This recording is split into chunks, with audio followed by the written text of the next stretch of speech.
And welcome everybody to our next Facebook Live event. I know it has been a while. Things have been kind of crazy busy in Denise and my life since last November. A lot of changes going on in what we do. Some of you may know that we are no longer instructing for the Wound Care Education Institute.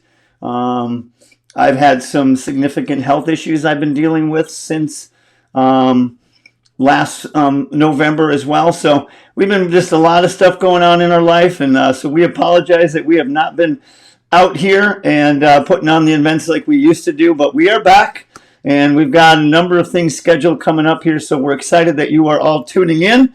So just to cover a couple of things. Number one, this is not an endorsement of the presentation that we are presenting. This is meant for educational purposes only. We have some upcoming Sharp Debridement locations still. We've got Philadelphia coming up this Saturday.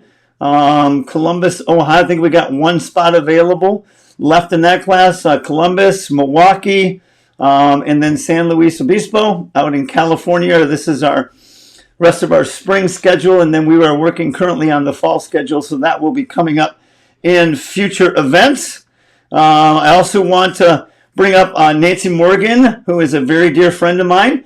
Her and my lovely bride, Denise, have put together and doing a tour called Come Together, Wound and Lymphedema. And they have been doing a number of locations already, and they still have some coming up here. We got Los Angeles, Chicago, Denver, and Indianapolis. So if you've got somebody who's interested in learning a little bit about wound care and how lymphedema, the two of them go together, I would highly encourage you to check this out. It's a one-day event. There's some good lecture, and then there's actually a hands-on lab, which is always fun. People like to touch and feel and do stuff. So I encourage you to check that out. And then, of course, there is Nancy Morgan's Wound Cruise. So Wounds on Water. This will be coming up in November 3rd through the 7th. You can check it out if you go to nancymorganwoundcare.com.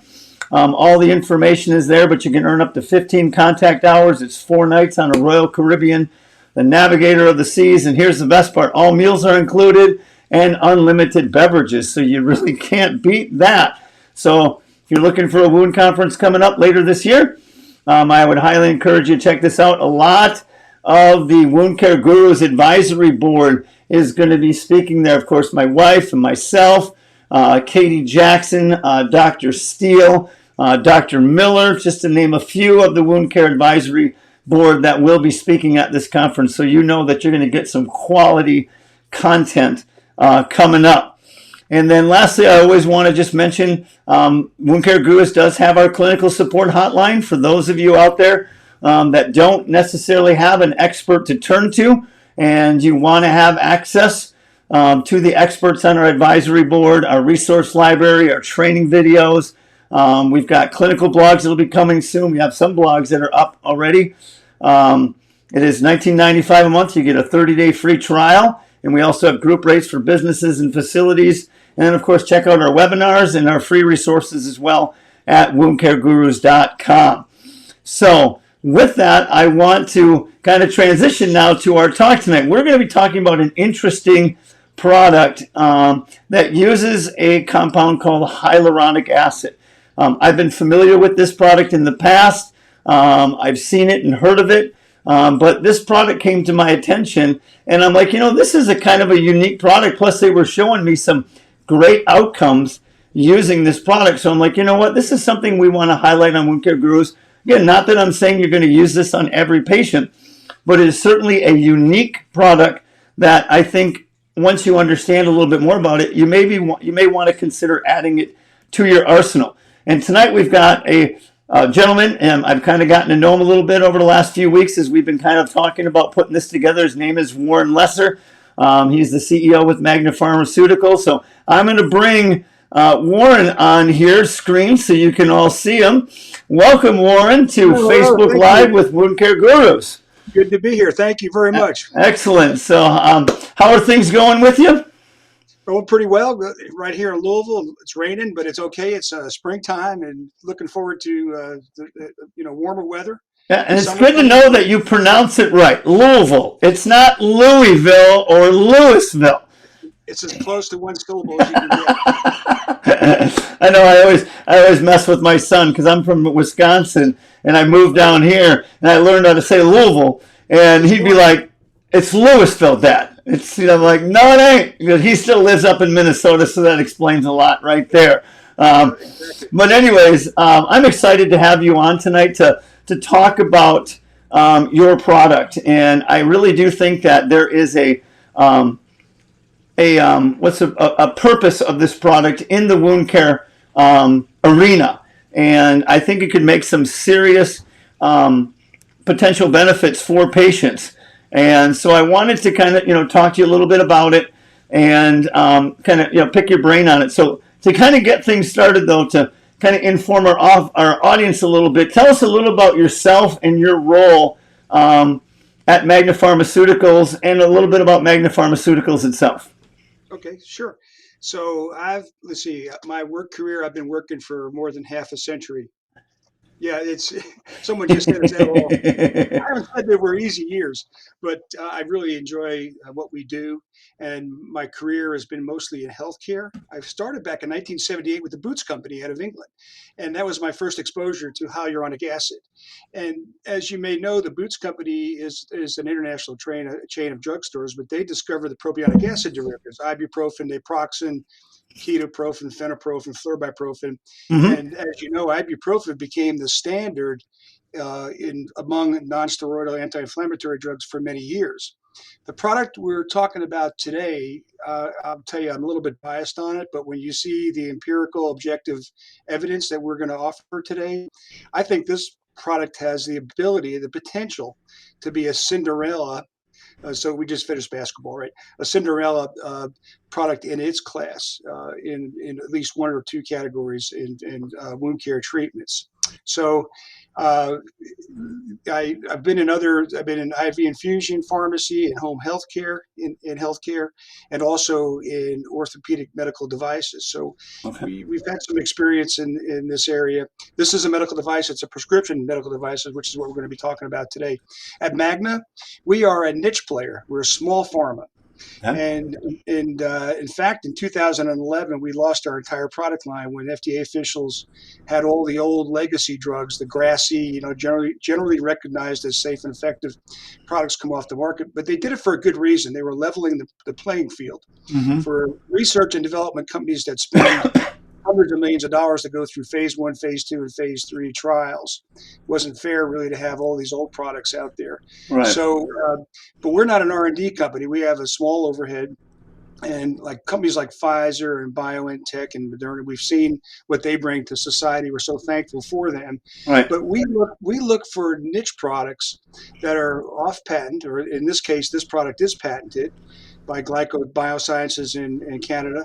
They developed the product we're talking about today. But most of the products we have, in fact, all the other products we have are not patented, but they have been abandoned by big pharma because they don't have the margins. So what we look for are efficacy. I mean, the big pharma, not criticizing, they Right. need the large margins to cover their overhead. Right. Yeah. Their R&D overhead is incredible. Hundreds of millions, right? So what we look for are products that have empirically been proven to be efficacious, to be safe, to be somewhat easy to use. And of course, we can price those products pretty low so that they're much more affordable. Sure. So, I mean, our mission, nothing thrills us more than to have a provider or patients call us up or tell us in the field that, man, your products are wonderful. I got so much relief from this product. It was a big help. Because we like to say around here that, and I love the people in this company. And that's what makes it fun. Sure. And what happens is we're all committed. And I think if you just go to work, I have a saying that if all we're doing is making a living, we're not doing anything with our lives. Right. So our purpose is bigger. We want to bring products to the public and to the patients and to providers that can really help them. Right. So and I think that's a great mentality. I really, and I've had discussions with I just had a discussion with another guy today. And I've had several in the past. And a lot of times the question you have to ask yourself when it comes to clinicians that are treating wounds, and the question is, are they doing it for the profit or for the patient outcome? Right. And I think too often, whether it's a treating clinician or a company that makes a product, it's more often the profit side than it is the patient outcome side. Right. And it's nice to go when you run into a company that really wants the patient outcomes. It's not about just keep using my product and I'm not concerned if the outcomes are there or not, as long as you keep buying my stuff. Right. And so I think that it makes for, again, I think it makes for a healthier environment for the patient, certainly improves outcomes. So with that, we're going to talk about your WoundGelHA matrix. So what is the primary function of this product? Okay, well, I mean, simply it's to heal, close and heal wounds of all kinds, and also refractory wounds, probably most importantly. Do you have the first slide that you could put Yep, up that the shows one the, on the indications. Yep. right. So these are all the different types of wounds that this product can help treat. And I mean, obviously, a lot of these are really difficult. They're really refractory wounds. Mm-hmm. For example, lower extremity wounds. I mean, with diabetics, for example, they've got poor circulation and they're very difficult to heal. So a product like this that can augment and help the natural healing environment. You know, we like to say we want to supercharge the natural healing environment that the body has. Mm-hmm. And that's what we do with the high potency hyaluronic acid product that we have. All right. And Cool. and by the way, I say we have it. Magna is the licensee in the United States. We don't own the patent, though. As I mentioned, that's Glyco Right. Biosciences. Gotcha. Excellent. So Excellent. Well, again, and I'm assuming, understanding that with what your product does, you want to be working with a product that's a clean wound bed. You're not putting your product into a necrotic wound to help it heal. Am I correct on that? Well, I mean, typically it follows after debridement, and Okay. so I mean, really, it can be applied concomitantly with antibiotics, or you Okay. can use it with a debriding agent. And really, what the important thing to remember about WoundGelHA Matrix is that you would add this into your existing treatment regimen, your existing treatment protocol. Okay. We'll talk about that a little bit later when we talk about how to use it. Okay. So let Okay. me ask you this then. So on a physiological level, how exactly does hyaluronic acid help a wound heal? And I Okay, know so that's what a lot of people are probably asking in our audience. So, okay, hyaluronic acid. So what's the big deal? well, if they look back in peer-reviewed literature, the literature is replete with articles in peer-reviewed journals, of course, that shows that hyaluronic acid is efficacious in wound care.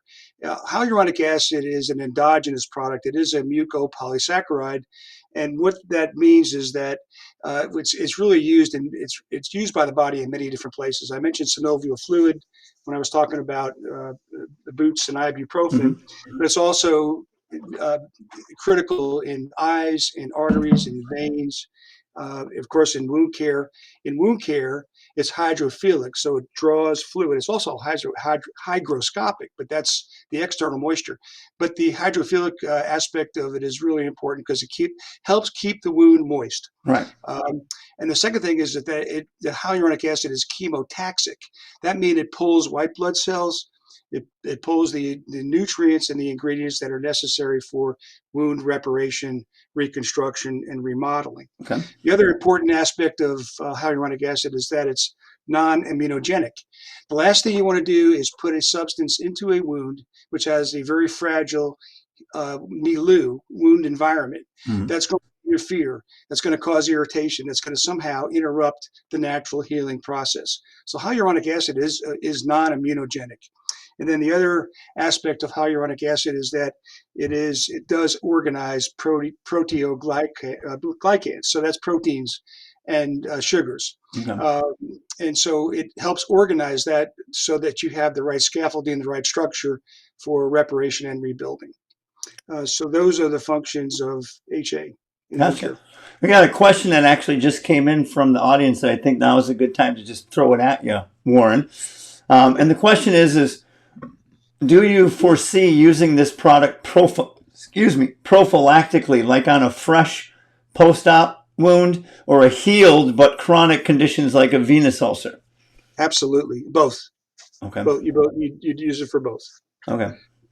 Okay. Excellent. So the benefit would be, let me just ask you this, what would be the benefit if you've got a wound that's closed? Obviously you're applying it to the skin. What's the Right. benefit of this product in that particular case? Well, I mean, what you're doing here is I mentioned the supercharging the natural healing environment because this product has a 2.5% potency. Hmm. It's much more potent, and you're dealing with a small area where we're trying to facilitate healing. So you're putting a high potency HA into a wound or post surgically, or even if you're just starting to get a wound and you want to use it prophylactically, it's Uh, going to augment the healing process. okay. All right, So cool.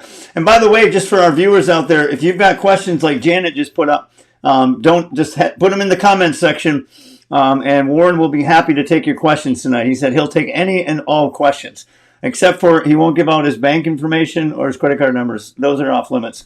Anything we'll take else, he's game. the So we'll take the moving on with questions after that. we can answer. Let's move on with that. I noticed that, and I was going through the brochure on your product, that there was something mentioned about the ideal molecular weight. So, what exactly is the importance of that? Well, the word we use is ideal means that it's similar to the HA that is made endogenously, the HA that's made in the body. Okay. Um, there are two words that come to mind when we talk about the measurement of this and the ascertainment of what is the ideal molecular weight. One is rheology, and rheology is the study of force and decomposition of a compound. And Okay. the other one is thixotropy. So, I mean, those are two words that I don't use every day. I don't know about anybody else. No? Oh, yeah, I use I'm going, fixotropy all the time. I just used it 3 times earlier today. I mean, what's amazing about that word is that it actually measures the viscosity. So we're talking about what degrades a molecule when it's put under stress. And Uh-huh. stress, we're talking about, well, of course, friction, but we're talking about exposure to oxygen, exposure to bodily fluids, changes in pH. All these Hmm. factors put a strain or a stress on a compound. Right. And so you want a compound that's going to be stable, especially when you put it into a wound environment, and Sure. you want a viscosity that's not going to break down because obviously you want the wound gel to stay in the Right. wound bed where it is and where it's going to work. Right. There was an excellent study. It's a 2020 study, so it's another good thing that came out of 2020. This really is, and this was published in Polymers, so that's a peer-reviewed journal. I want to read you just a couple of sentences Sure. from the investigators. The title of the study is Hyaluronic Acid, the Influence of Molecular Weight on Structural, Physical, Physicochemical, and Degradable Properties. And the authors concluded the main properties of aqueous polysaccharide solutions differ depending upon molecular weight. The therapeutic effect of hyaluronic acid based preparations directly depends on the molecular weight of the biopolymer. So they looked at different ways. If you have that slide, Bill, where you could put up. Yeah. The viscosity one. You bet. I popped that up here Right, while you're talking. this comes from that study. What this shows on the left side is that a molecular weight of 640 kilodaltons or 640,000 daltons, and that would be the one that's the square. It shows that it does not erode. It's not as biodegradable. It doesn't have the shear rate as fast as the ones with higher weight. And then over on the right side, where they talk about storage modules and loss modules, they're talking about elasticity. And the perfect square line there is shows that the elasticity of hyaluronic acid at around 640 kilodaltons, 600,000 daltons, it stays elastic regardless of the frequency or the stress. Okay. So that's really important because if you look at the hyaluronic acid that's in WoundGelHA matrix, the Dalton weight that we use that's biosynthesized is around 600,000 Daltons.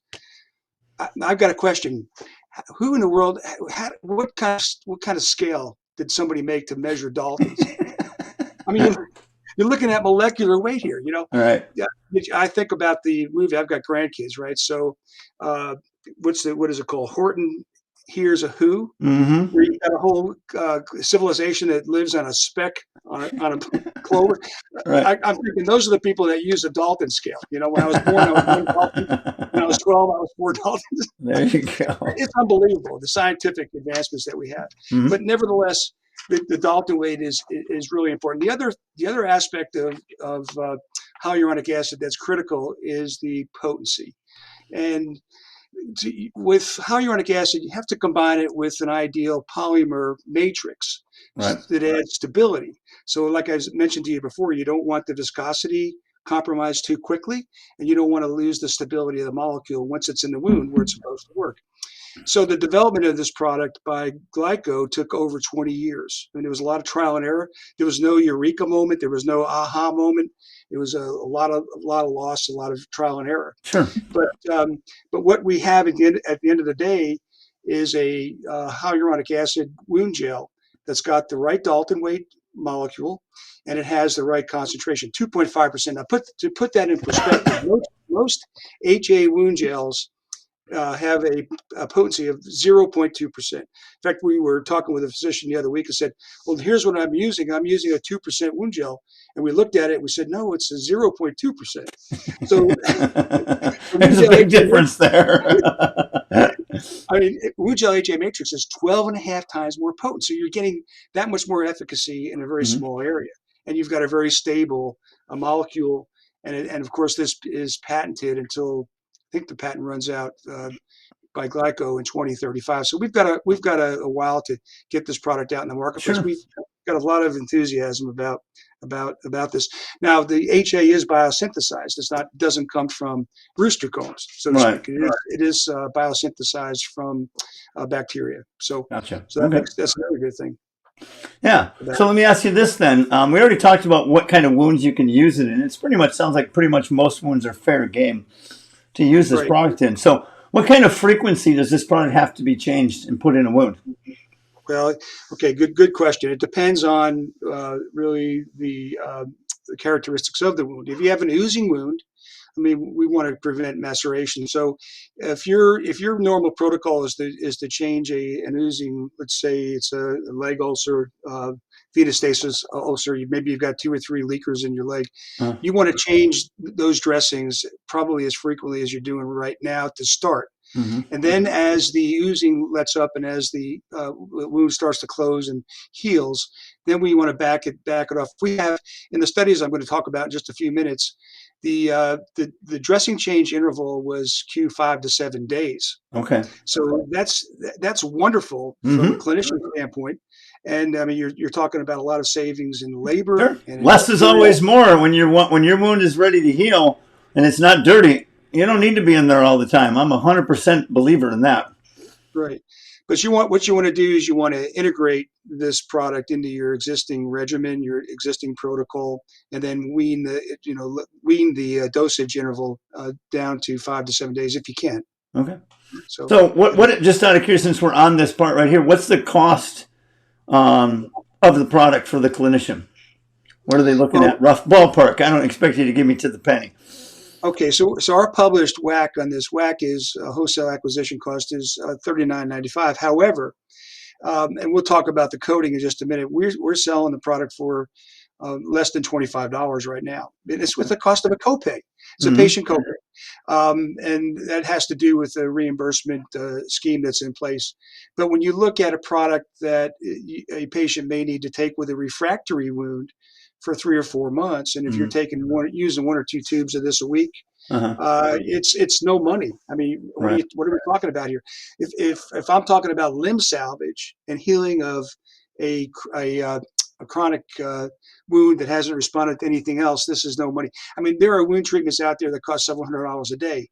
So if a patient, right? Wound vacs, for example, vac therapy runs anywhere from $100 to $250 a day typically. That's an expensive treatment. Exactly, and what this product does is it does some of the same functions as a wound vac for sure, and it's certainly more convenient. But for the patient, for the cash pay patient, I mean, in my mind, I have a hard time understanding how if I have to buy a tube of this wound gel for $25 in order to avoid amputation of my toes or my foot, my lower limbs, as it goes up, it becomes more serious and life-threatening. I mean, it's a no-brainer. I mean, it's no money. So as a provider, I don't know what the risk would be, that try this product. Now for your larger wounds, you may have more than 1 tube you need to use. Sure, right. Obviously, bigger wounds are going to take more product. It's obvious. Right.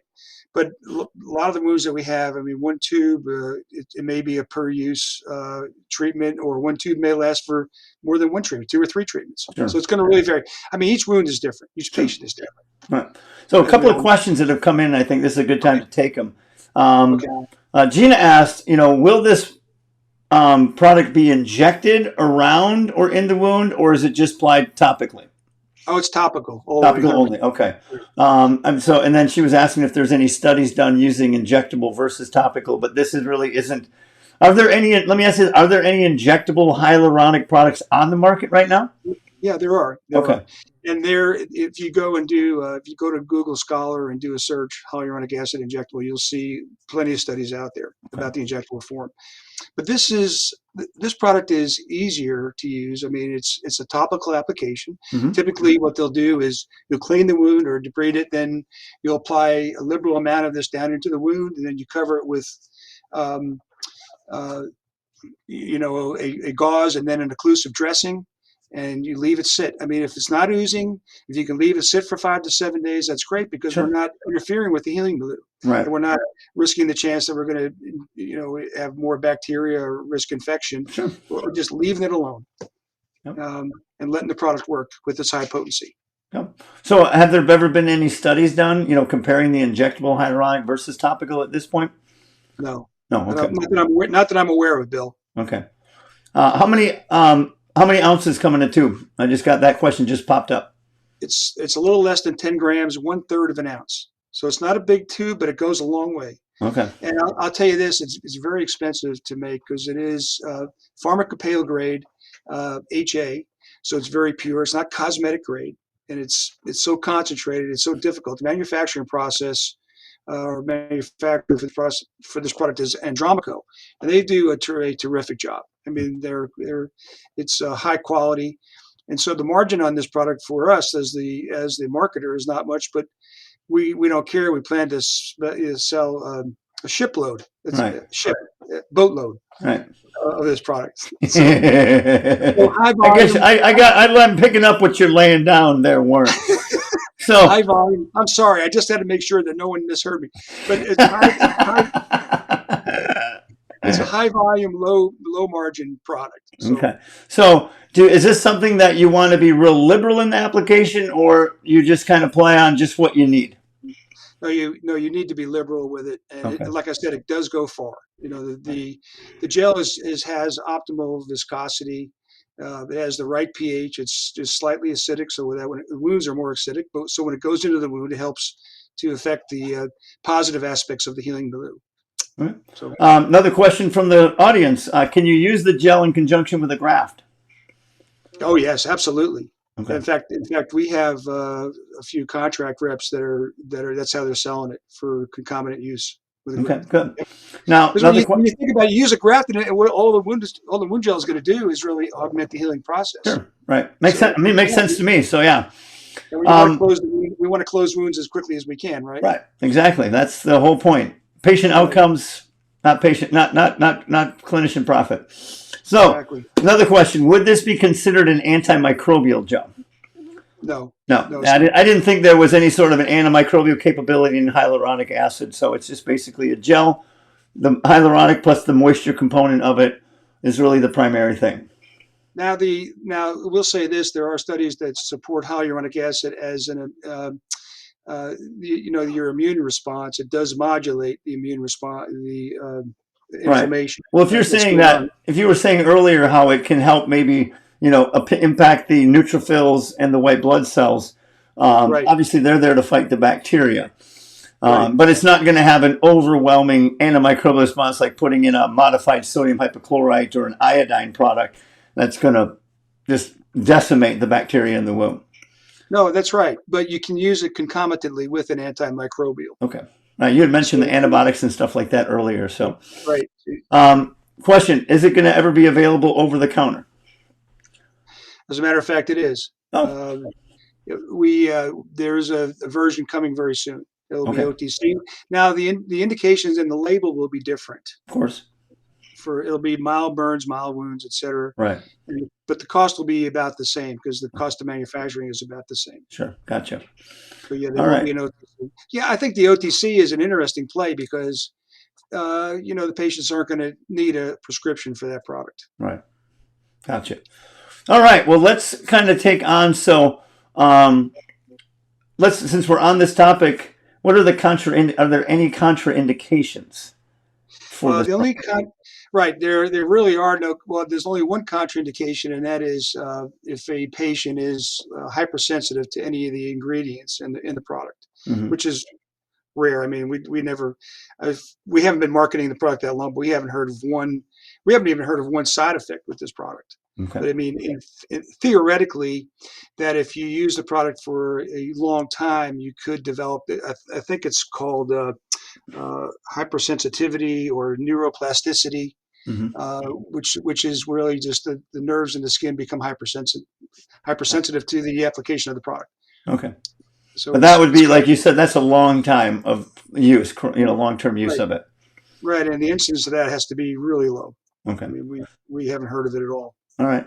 Now, I'll take this question only because, it's pretty simple. The question was, if you had mentioned if it works on a high exudating wound. I think what you were saying, and you can correct me if I'm wrong, Warren, on this one, is that if you're using it on an exudating wound, you're going to be changing it as frequently as you're changing your absorbative dressing. Exactly. Right. So you may not be getting 5 to 7 days out of it, but if you've got a low exudating wound, you might be able to get, with a proper secondary dressing, be able to get that 5 to 7 day wear time out of it. Am I get that right? Exactly. 100% Okay. correct. All right. Excellent. So let's talk about clinical evidence, because obviously everybody wants to know, okay, your product sounds like magic. You got any evidence to prove that it actually works? Well, we do. I mean, early on, I mean, there are three studies, open studies where we have some evidence. And then after that, I'd like to talk about the empirical evidence that we're seeing in the marketplace. Maybe just a couple of testimonials. Sure. Okay, so the oldest study, and if you'd put up the first slide on the Reese trial, Yep. this study was published shortly after the turn of the century. That's how far this goes back. Because remember, this is how long it took the developers to get the formula perfected. Sure. So this study was published in Podiatry Today, and in 2002, and it was also disclosed at the SAWC. There was 28 patients with 50 wounds. One of the patients passed away. One patient that had 2 diabetic ulcers. So actually, it's showing a 60% on this table 4, a 60% healing rate. But when you take out the one patient who had the 2 diabetic ulcers that was deceased, he didn't die from the wound gel, by the way. That number goes up to 80% for diabetic ulcer, and rather than have 88% total, overall global healing rate, that number goes up to 92%. Now, the average wound in this study, the patients had the wound for 25 and a half weeks. And the median healing time was 9.5 weeks. So you're talking about, and that was at a 95% confidence level. So you're talking about 48 wounds, 44 of those 48 wounds healed within with an average time of 9.5 weeks, and these were long-term refractory wounds. Mm-hmm. Is there another slide on this one? I think Yep. there is. Yep. Thank you. So this is actually a graph that shows the previous ulcer duration. When you look on the x-axis, you can see that the number of weeks, 80 weeks, 100 weeks. Most of the wounds, there's a cluster around 20 to 40 weeks. And in those wounds, you can look up on the y-axis and see that the most healing took place between 8 and 16 weeks. I mean, this is pretty compelling evidence. You can look over. Take the outlier. You had one wound in this study. The restudy was 160 weeks, and it healed in 4 weeks with this product.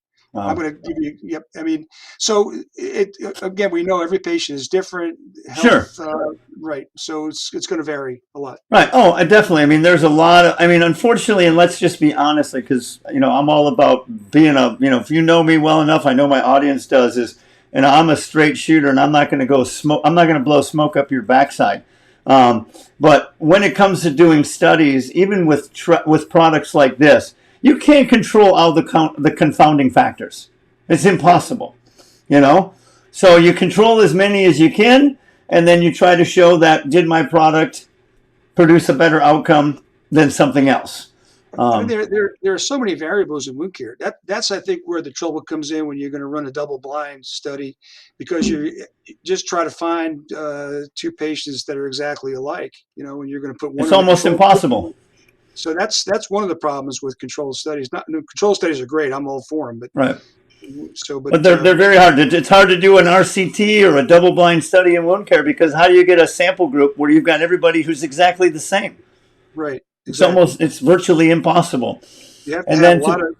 You have to have a big end so you can power the study properly. right, exactly. Sure. And then to be able to control all the confounding factors that affect wound healing, you know, there's another task that's almost impossible to do as well. On the drug side, it's true also, because you can run clinical studies that are double blind, but how can you control all the variables of how many different products are people taking from a dietary standpoint? Right, It may or may not interfere. So anyway, so the next study is the Myers. Let's see, no, it's the Fraser study. Fraser study. Yep, I got that here. Let me pop that up for you, bro. This was 2017. It was these results were disclosed at the Canadian Association for Wound Care, and there were 20 patients. Now, remarkably, in this study, one notable factor is that the patients, 50% of them had wounds that hadn't healed in 5 to 10 years. Another 30% had wounds that hadn't healed in 10 years and over 10 years. Wow. And yet 85% closed or healed with 15 weekly treatments. So, I mean, this is what we're seeing too with the feedback we're getting in the field right now. There's one more study I just mentioned very quickly. I was talking with an orthopedic surgeon. It's the Myers study. If you want to put up the next slide. I was talking with an orthopedic surgeon. He said, I have so many patients where their healing is compromised because of health. So this product is going to be wonderful. So he started using this product, and he's getting really good results. But this was a study that showed that, and this is the Myers study, where it's interesting. The investigators stated that, I found this fascinating, not in a good way, that 85% of toe amputations are preceded by foot ulcers. You talk about a purpose. Sure. I mean, if we can help heal a person's toe so they don't have to get amputated, or if the foot doesn't go up the foot, the lower leg, et cetera, it's progressive, as we know. I mean, we're doing something wonderfully. And so what they concluded in this trial, this was not a big trial, but nevertheless, the surgeons did conclude that the wound healing, which typically took 4 weeks, was reduced to 2 weeks. That's significant. In my mind. So now there's, if you go to the next slide, since we've had this product out, we took it, one of our, what we call a beta site, which is what we would say is where we were getting some feedback before we really tried to take the product and start selling it to everyone. So Dr. Shannon Pesor in Dallas, Texas, is a board certified hyperbaric oxygen wound treatment specialist. And she had such tremendous results with this product that we actually use her quote in our brochure. And she said that this product is essential for limb salvage, and that in her office, they affectionately call this product the closer. So this was just one patient that I thought was really heartwarming. I mean, you've got a 23-year-old with 5 years, and he goes through all this trouble. You can see it. I won't read it, and then he gets it surgically excised. It becomes worse. It gets bigger. So then Dr. Pesor started adding WoundGelHA 2.5% to her treatment regimen, and 2 weeks later, the wound is closed. And they're saying, you don't need to come back, but we hope to see you socially. This is an unbelievable testimonial. Sure. If you think, I mean, if we could get these kinds of results in even 20% of the patients that we treat, how wonderful is that? So, and then I've got one more slide to show you. Yeah, this is a personal one, I think. Yeah. Okay. So this is when we were first looking at this product in 2021, March 24th, 2021. Remember, I was saying we had some other businesses, not all healthcare. Well, we family owned a conveyor car wash. And I went over there on a Saturday afternoon and was unloading something on a pallet. It was actually a dryer. And I got I'm a little bit older than the younger guys on the other side of the pallet. So I got a cramp in my hamstring and I lowered the pallet a little too fast. And the dryer came and slid across the pallet and hit me in the eye pretty well. My daughter's a physician. She said, Dad, you got to get stitches on it. This is Saturday afternoon. I'm not going to get stitches. I said, well, I'm going to try this stuff that we're looking at, this wound gel. And these shots are selfies that came off my camera. I'm telling you, a week later, and maybe the March 24th photo doesn't do this justice, but that was a deep wound that was oozing all night. By a week later, just putting the wound gel on it, I just put a little dab on it every day. It was essentially gone. I mean, and the scar without a tissue is minimal. So anyway, that's all. You don't have to. You can take that down. Well, again, I think it's a great testimony. And like I said, with any product, obviously, the proof is in the pudding. So it's always, try it out. You may like it, you may not. There's never any guarantees, and I never make any promises to anybody. I'm like, you may like the product, you may hate the product, Right. but you aren't gonna know until you try it.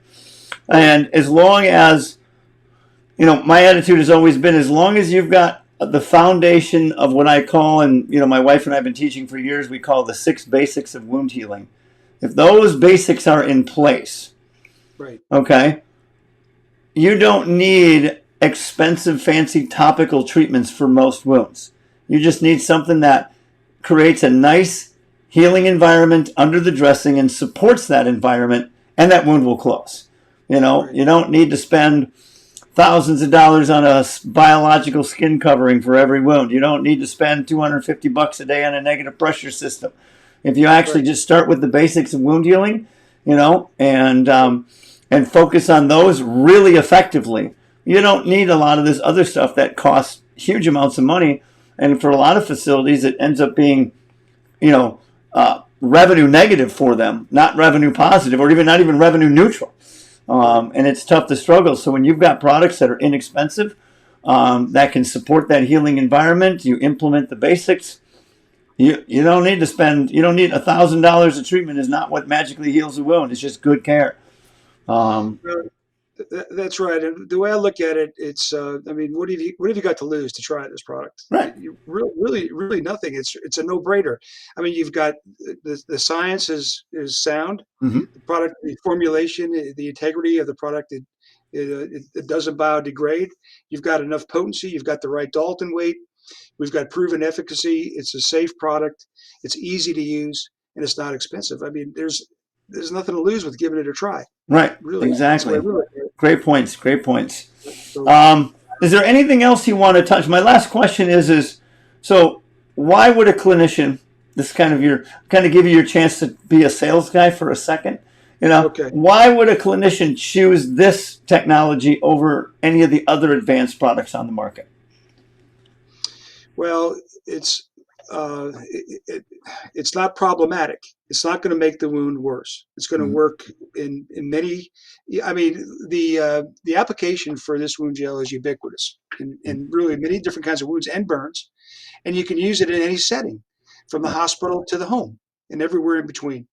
It's easy to use, and it's not expensive. And you'll see, if you don't start seeing results within a week or two. I mean, I think you should start seeing some improvement very quickly. So you're not going to be fooling around with waiting for many weeks and months to see if the product is working. Sure. And in the meantime, it's not costing a lot. Right. So, that goes right in line with the general rule of thumb I've always taught when I teach wound care seminars. It's a 2-week rule. If your product hasn't shown any real progress in 2 weeks, it ain't going to show any progress in 3 weeks either. It's either the right product and it's going to show improvement, or it's not the right product and there's something else that's the issue, or the product isn't working the way you thought it was, and it's time to shift gears to go to something else. The old saying, "What's the height of insanity?" Right. Keep doing the same thing, thinking you're going to get a different result if you just keep doing it longer. Well, that's exactly right. We really want to help a lot of people, and of course, we need to make a living too. We need to have a sustainable company. Sure. And this product will help in those. Both helps the patient, helps us, helps the provider, helps the payer, helps everybody. Really. Yep. Question just popped up. You mentioned the use of it on burns. Can you use it on all burns from, superficial first degree all the way up to full thickness third and fourth degree? The evidence is yes, you can. Okay. Yep. So it is applicable for all wounds, all types of burns. So excellent. Right. Good. Anybody, and I'm just audience, if anybody's got any last minute questions, now's the time to throw it out there. I'm going to put up Warren's contact information.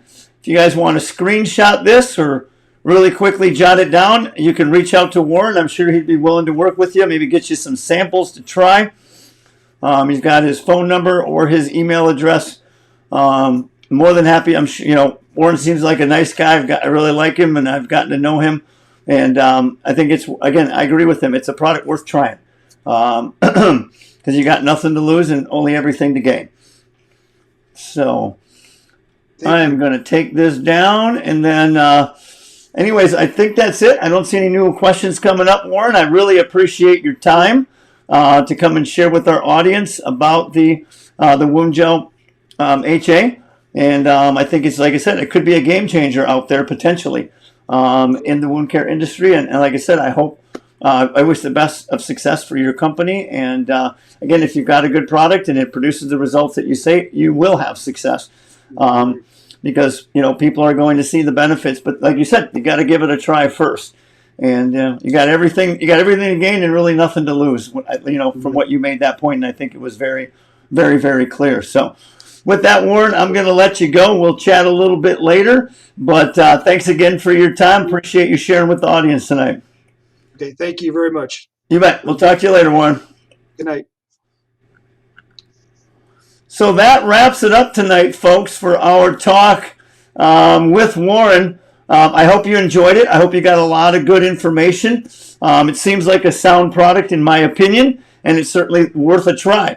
And so you got, like I said, what have you got to lose? Your patients may have everything to gain. So with that, folks, we are signing off here at Wound Care Gurus. I'll be looking for an upcoming one here in the next few weeks with another interesting product that we have found out on the market that you may find unique and worth giving a try as well, too. So God bless you all. Have a great night, and we'll see you next time on Wound Care Gurus. Good night, everybody.